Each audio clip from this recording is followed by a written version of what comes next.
पिछली बार जो है सीटों की संख्या कहीं अधिक थी, 27 सीटें थी, और आपको अब की बार जो है आरजेडी ने बड़ा हिस्सा भी दिया था, 70 सीटों पर लड़ने का मौका दिया था।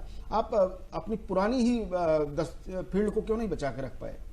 आशुतोष जी, अगर इसको देखें तो बहुत गौर से देखने वाली बात है। ये सही बात है कि जो पिछले बार का चुनाव था उससे कांग्रेस की सीटें हमारी कम आई हैं जी, लेकिन ये भी हकीकत है कि बिहार के चुनाव को मैंने बहुत नजदीक से देखा है जी।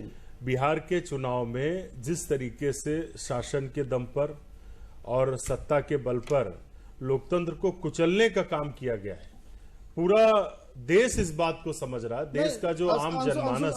अंशु जी, इस विषय पर हम आएंगे, क्या कुछ हुआ चुनाव के दौरान, क्या कुछ नहीं हुआ, लेकिन जिस समीकरण के तहत केवल आपको ही उसने नहीं कुचला, आखिर आरजेडी को क्या हो गया? वो 75 सीटों पास पाई, जबकि आप साथ में थे तो आप 8 सीटें लूज कर गए, 19 पे ही रह गए। न, मैं वही पे आ रहा हूं जी।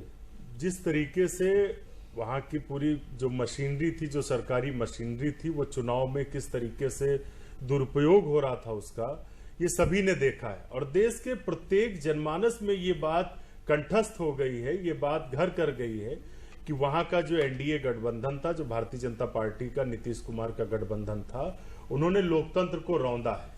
क्योंकि लगातार जिस तरीके से नीतीश कुमार की जो रैलियां होती थी उसमें लोग विरोध प्रदर्शन रैलियों में आकर करते थे। नहीं तो नीतीश कुमार को भी नुकसान हुआ है, 28 सीटें उसकी गई हैं। हाँ, मैं इसीलिए आप जिस ओर इशारा कर रहे हैं, लगातार चाहे वो एनडीए के कोई भी नेता और अगर शासन जो है पक्ष में था नीतीश कुमार के, तो ये 28 सीटें क्यों हारते, क्यों लूज करते? एनडीए का कोई भी नेता हो, लोग उनको सुनने नहीं आ रहे थे, उनकी रैलियों में भीड़ कम हो रही थी।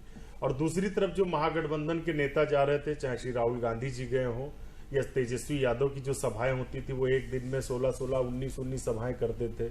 तो लगातार जो लोगों का जनसमर्थन था, जो जनता जनार्दन का, वो महागठबंधन को था।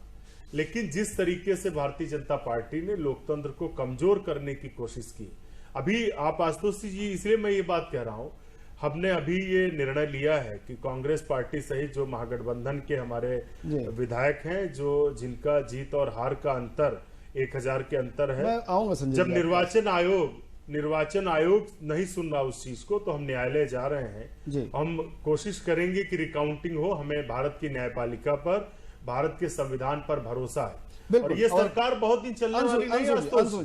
मैं आपको जिम्मेदारी से कहता हूं कि ये सरकार सिर्फ दिनों और महीनों की मेहमान है, थोड़ा धैर्य रखें, चलने वाली सरकार नहीं है। बिल्कुल, थोड़ा धैर्य रखें। बाबू ने जो ये कृत्य किए हैं प्रधानमंत्री जी और थोड़ा सा धैर्य रखें।